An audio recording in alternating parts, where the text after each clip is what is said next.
తిరుక్కుంటూ పోయేసి ఆ మూసి నీళ్లతోని సాయంత్రం కాళ్ళు కడుక్కొని ముఖం కడుక్కొని ఆ మంచం మీద పడుకొని మళ్ళీ పొద్దునట ఆ నీళ్లతో స్నానం చేస్తారని నేను అనుకున్నా.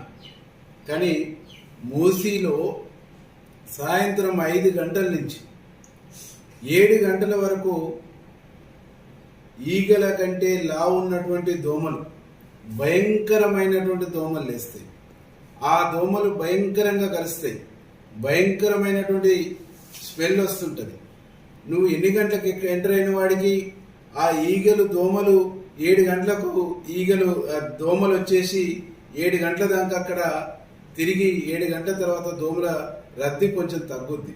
కానీ 7 గంటల తర్వాత పోయి ఎవరో ఆడొక ప్రెస్ మీట్ పెట్టి ఎవరో ఒక కార్యకర్త ఇంట్లోనో మీరు నిద్రించి మళ్ళీ పొద్దునట్టు ప్రెస్ మీట్ పెట్టిపోయారు.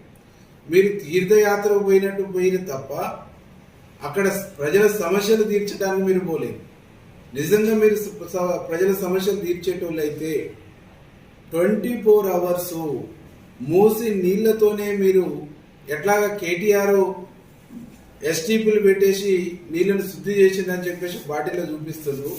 ఆయనకు సపోర్టెడ్గానే మీరు కదిలీరు కాబట్టి, బీఆర్ఎస్కు బీ టీమ్గా మీరు పనిచేస్తారు కాబట్టి మీరు కేటీఆర్ ట్రీట్మెంట్ ప్లాంట్ ద్వారా ఎస్టీపీల ద్వారా శుద్ధి చేసిన నీళ్లతో స్నానం చేసి ఆ నీళ్లతో ముఖం కడుక్కొని అక్కడ నిద్రిస్తారని చెప్పేసి మేము భావించాం. కానీ మీరేమో కొండంత రాగం తీసి ఏదో పాడినట్టు మీరు తుసుబాంబులు పేల్చిరు తప్ప మీరు చేసినటువంటిది ఏం లేదు. కాబట్టి ఈరోజు మేము బీజేపీ వాళ్ళని అడుగుతాము, మూసీని ప్రక్షాళన చేస్తే మీకు జరిగే ఇబ్బంది ఏంది? మూసీ ప్రక్షాళనకు మేము వ్యతిరేకం కాదంటారు, మళ్ళీ మూసీ మీద గేమ్ ఆడుతుంటారు.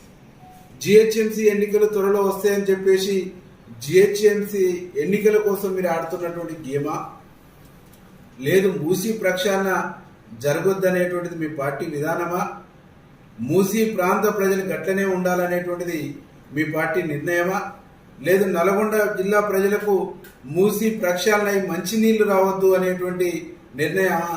మీరు అధ్యక్షుడిగా కేంద్ర మంత్రిగా మీ పార్టీ విధానాన్ని స్పష్టంగా ప్రకటించమని చెప్పేసి మేము కిషన్ రెడ్డిని ఈరోజు మేము డిమాండ్ చేస్తాము.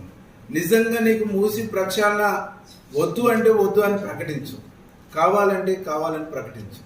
నిజంగా ఆ ప్రాంతంలో ఇండ్లు పోతున్నటువంటి ప్రజలుంటే వాళ్ళకి ఏం చేద్దాము, ఎట్లాంటి ప్యాకేజ్ ఇద్దాము, ఎట్లాంటి వాళ్ళకు మన ఉపాధి అవకాశాలు కల్పిద్దామని చెప్పేసి ఒక నిర్మాణాత్మకమైనటువంటి సూచన చేయి. నిర్మాణాత్మకమైనటువంటి బాధ్యత కలిగినటువంటి ప్రతిపక్ష పార్టీ పాత్ర పోషించు. కానీ ఈరోజు